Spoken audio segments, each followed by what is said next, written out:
Hey everyone, hope all of you are doing great. Welcome back to my channel once again.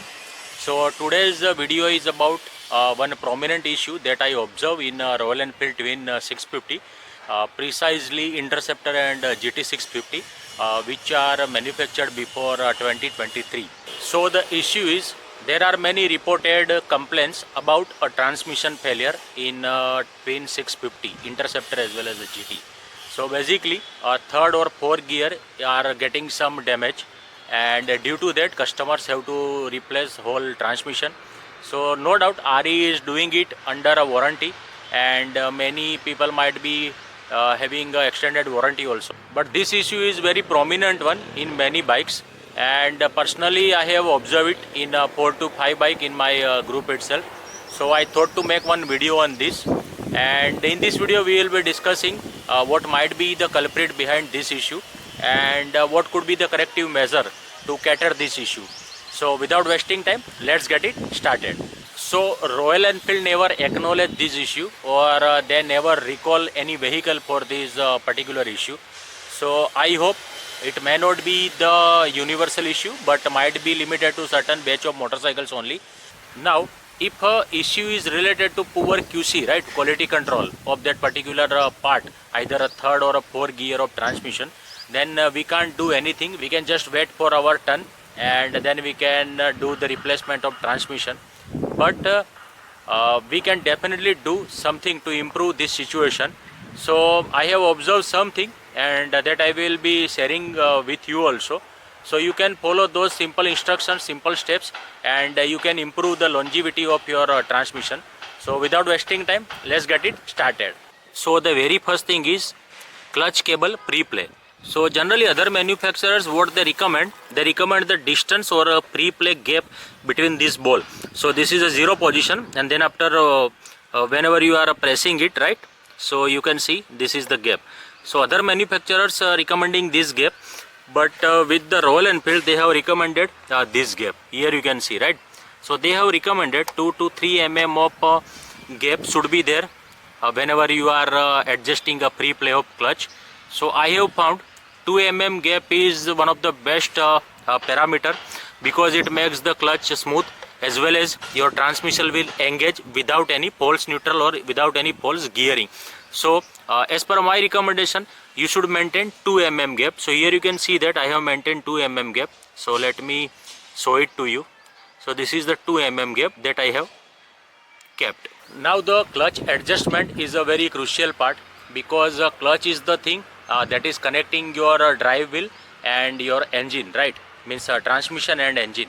So mechanism is very simple. Whenever you are pressing your clutch lever, so clutch will disengage transmission from the engine, and that's why both will speed independently, and that's why the pre-play adjustment of clutch is very crucial. So say for example, if it is too tight, so all the time your engine and transmission will be partially disengaged, and if it is a very soft, right, or a gap is more, so in that case you may find some difficulty whenever you are shifting gears. So that's why maintaining a recommended pre-play gap of clutch is very crucial as far as the transmission health is concerned. Then the another point is you should always maintain a chain slack as per the company recommendation.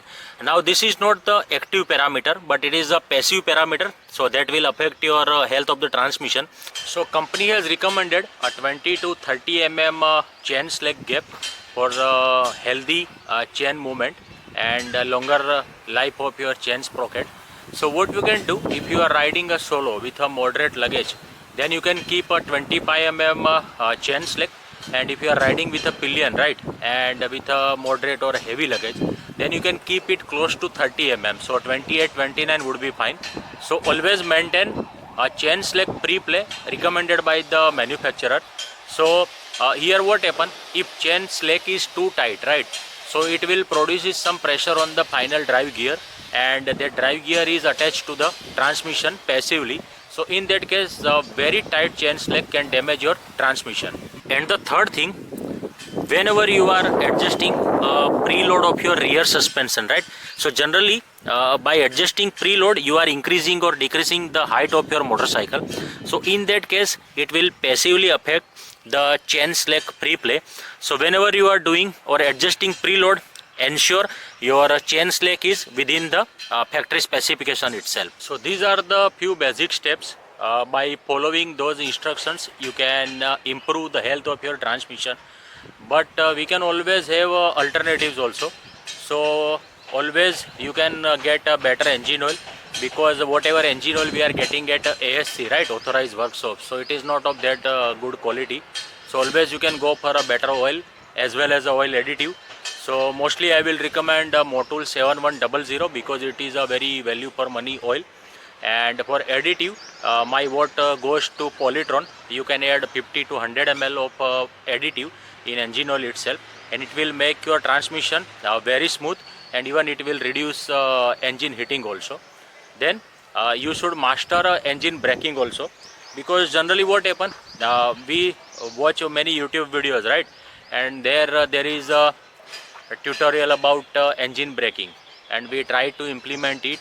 But generally what happen, if you are not knowing how to do it properly, then I would say avoid using engine braking technique, because it will directly affect your health of your transmission. Then the another parameter, always keep health of your brakes in a good condition, because ultimately it will produce some resistance, and that resistance will be felt to engine as well as the transmission also.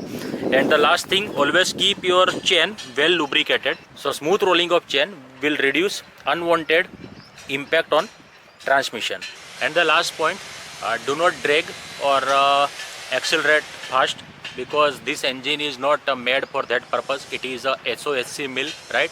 It can definitely propel you fast, but it is not made for it. So the best way is you can cruise fast but stop accelerating fast. So this is all about my opinion as far as these transmission issues that many friends are getting. So definitely it's unavoidable, but we can prolong or we can improve the health of our transmission by making few necessary changes. So I hope you like the content. If you like the content, then feel free to subscribe to my channel, and hope to see you in the next video. Till then, take care and ride safe.